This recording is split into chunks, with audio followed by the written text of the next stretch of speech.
Then get down as low as you can like this, and then I want you to jump as high as you possibly can. All right? All right, let's give it a go. Ready, set, go! Whoa!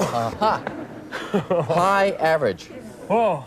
Almost at the 9-foot mark, which means you're actually about 17 or 18 inches. Not bad, huh? So that means you have pretty good explosiveness, and of course in tennis you want to be able to get to the ball as quickly as possible. Long distance endurance fiber isn't going to help that out. If you had 40 inches, of course, you should have been on the U.S. volleyball team or the U.S. basketball team. So you can see how all these different components actually factor into the play. Can you tell how good a tennis player I'm going to be from these? So far, we can say you have the speed to get to the ball, you're agile enough to settle yourself at it, you've got good reaction time. There are a couple other tests to look at your stroke mechanics that I'd like to be able to do, but you can see that in this first part, sport selection, you've got the basic components to do very well in tennis. So now the question is, how do we train you? Okay. The answer is with computer technology. All right, I see you have your computer here, right over here. Here's the Trusty Tech computer ready to go.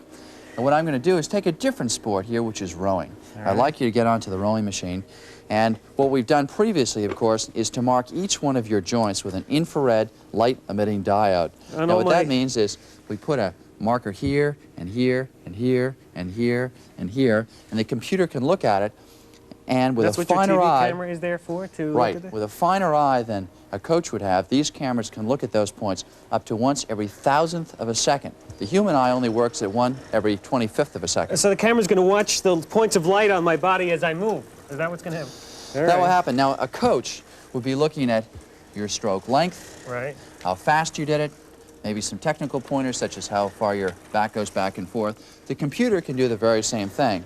Now, we did this before. In all fairness, we should tell everybody we took a little computer diagram, and this is what the plot on the computer looks like for me.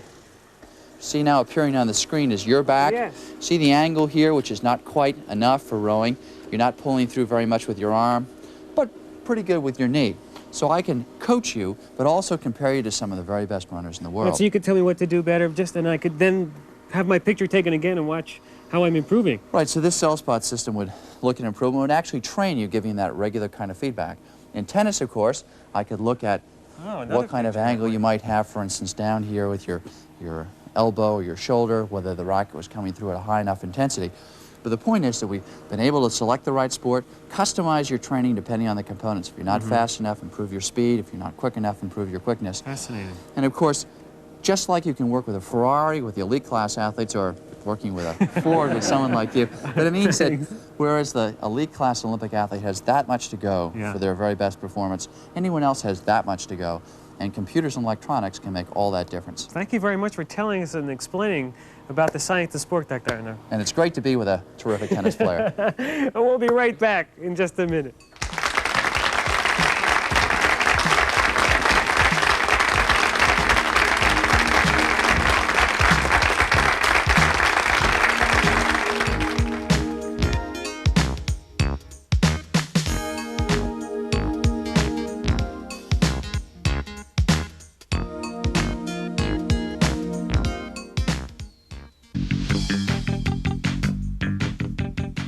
More party trivia. Fascinating fact number 42. The thigh bone. The thigh bone is the strongest bone in your body. Because it's hollow, it can withstand over 1,200 pounds of pressure per square inch. A solid steel rod of equal size would collapse under the same pressure.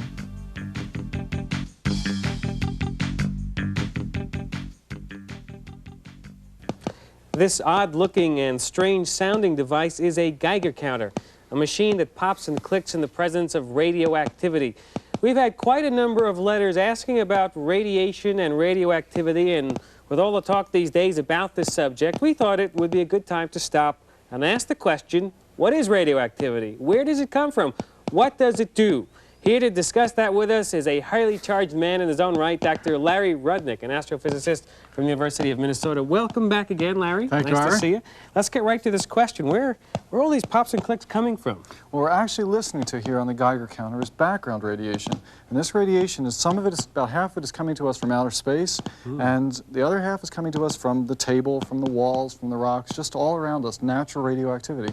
Now, the idea of radioactivity hasn't been around for a very long time, has it? Well, actually it was discovered in about 1896 by a French scientist who put some rocks near a photographic plate, sort of like this one, that some areas of the plates near the rocks would get dark. And what they found, in fact, was that there were 3 types of rays that were coming from these things out, and they didn't know what they were, and they called them alpha rays and beta rays and gamma rays because they really didn't know what they were. Lack of better names for them. Right. Okay, now you brought some radioactive materials here with you. Sure. Let's start with these rocks that you have over here. What are these? These are very similar to the rocks that darkened those photographs.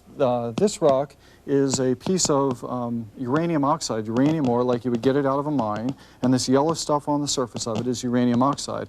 And it's a radioactive substance, and if we hold it in front of our Geiger counter here... Whoa.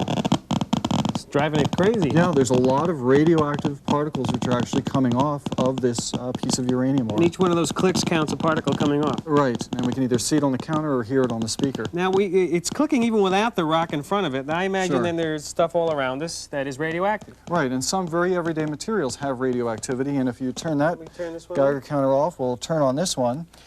And one of the things, for example, in common everyday use is a lantern like this one, and the mantle in it actually has some radioactive material. With a very sensitive detector, we can pick up that radioactivity, and you can hear that now. You mean the part that glows inside the lantern? Right, actually has thorium oxide on it, which is a radioactive material. Look, you can see the needle moved up and it certainly sounded that way. Right, now we've got something else here, if you'll swing that around. All right. Another common everyday piece of material. This is something you'd put in your garden. Really? Yeah, potash, which is kind of Fertilizer. fertilizer. And the material in it, what's actually radioactive, and you can hear again as I bury it, Wow. that our counts are going up. Look at it. Your needle's going way up there. Potassium, which is in that potash, some of it is radioactive, and it's the same thing which is decaying inside of your body, Okay. natural source of radioactivity. So we're giving off radiation in. Right, all the time. All right, now I hear it. I see that it's present in substances. What makes it? Where does it come from? Well, in order to understand where it comes from, we've actually got to go and look inside the structure of an atom. And we go way down into the center of an atom, what we find there is the nucleus. And here's a model now of what a uranium nucleus actually would look like. It's like a big atom. Yeah, well, it's actually a nucleus way inside the center of the atom. Yeah. And in this nucleus, there are opposing forces, some of which are trying to keep it pulled together and some of which are pushing it apart. And it's right on the edge of just not being stable, not quite being able to hold together. And every once in a while, we'll shoot off a piece of itself, in fact, like this, break off a piece like that. This goes shooting out. Right. And this is what we detect on the Geiger counter here. Detect on the Geiger counter and is one kind of radioactivity. What do you call this? Well, this was given the name originally of alpha rays, but today we would call them helium nuclei. This is a piece of helium. This is one of the 3 you talked about before. What about the other 2? The other 2, the beta and the gamma rays, the beta rays turned out to be electrons, and the gamma rays, which are also given off by this uranium nucleus, are just very high energy forms of light. So they're not all then equal, created equal, so to speak. They're That's 3 right. different kinds of distinct radiation. That's right, and what we can do in order to illustrate that is to switch detectors here, and instead of looking at the gamma and particles, we will look at just the alpha particles. That's this which are one you coming showed off. me here. That's Okay. right, and this is a special alpha detector, and if you will hold up this piece of uranium ore again near the detector, Wow. okay, we can hear that hear it. radioactivity. All right. One of the properties of these alpha particles is they don't penetrate very far. They can't go through much material. So if I just slip this piece of paper now between the rock and the detector, It stopped. just cuts off Pull the that out counter. again. Let's. Wow. Okay? Those alpha particles are stopped by a thin piece of paper. So then they theoretically would be stopped even by my skin. That's right. They actually can't get very far inside of your body. So then, as I say, there must be other kinds of radiation that can penetrate, if not alpha particles. That's right. The beta and the gamma rays are more penetrating than these alphas. Okay, then my question is, if those kinds of radiation are being given off by all the rocks and the different materials here, how much radiation are we getting? Well, that's something you've got to really be aware of, and you've got to treat radioactivity with respect. Just like you don't get too much radiation from the sun. You monitor how much sunlight you're getting so it doesn't harm you. You've got to monitor how much radioactivity that you're getting. You've got to know what kind of radioactivity it is and also how much you're being exposed to. Now, from all the things that I've brought in here today, I'm not exposing you to very much radioactivity. Glad to hear that. In fact, the total amount of radioactivity that you're being exposed to is the same amount as standing next to me for about 20 minutes or so. Oh, you mean like from the radioactivity that you're giving? From my own body. I That's see. right. Well, that's good Okay. to know, Larry. Now, these sort of strange clicks and stuff are one way to look at radioactivity. I've got a much better way for you, and if you'll step back here, we can actually see these boy. particles. All right. I'm wondering about this machine you have back here. Or at least the tracks of them anyway. What we've got here is called a cloud chamber, and it's got alcohol vapor in it. And as the very high energy particles go through the vapor, they leave a little trail. and we can actually see the trail, and that's the trail of either the gamma rays or the beta rays or the alpha rays that have gone through this chamber. All right, let's look in there. Yeah, so let's take a look with the camera. Oh, there's a little track. Yep. It's Now, like there's some really thin ones, and then every once in a while a very heavy one comes Yes. along, and those are alpha particles going through and leaving these trails in the cloud And chamber. that's just from the background radiation naturally around us. Right, here. there's nothing special in this chamber. Those alpha particles are probably coming from the radon, another radioactive element which is naturally in the air. All right, now I brought our piece of uranium with us. If we put that in there, we'd see a lot more, I suspect. Why don't we stick it in and see? All right, let me stick it in there. Okay. Wow. Okay, now what you see here is a lot of thin lines coming directly from the rock. And these are gamma rays which are bumping into electrons. and Particle making- shower there. That's right, and making trails of this alcohol vapor coming out hot from the rock rock. in there. Indeed. Giving off a lot of trails. That's very, very interesting. All right, so let's sum up for a second. Let's repeat that what? Not all radiation is created equal. That's Not all right. the same.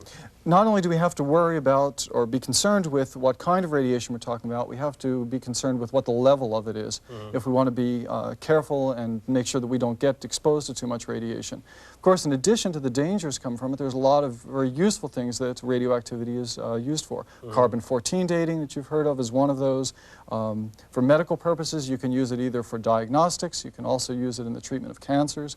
And of course, the energy that you can get out of these nuclei can be used either for peaceful purposes, as in nuclear reactors, and also for more destructive purposes. Yes, let's not forget the bomb. I want to thank you, Larry, very much for this wonderful demonstration and for that terrific introduction to the world of radioactivity. And we'll be right back in just a minute.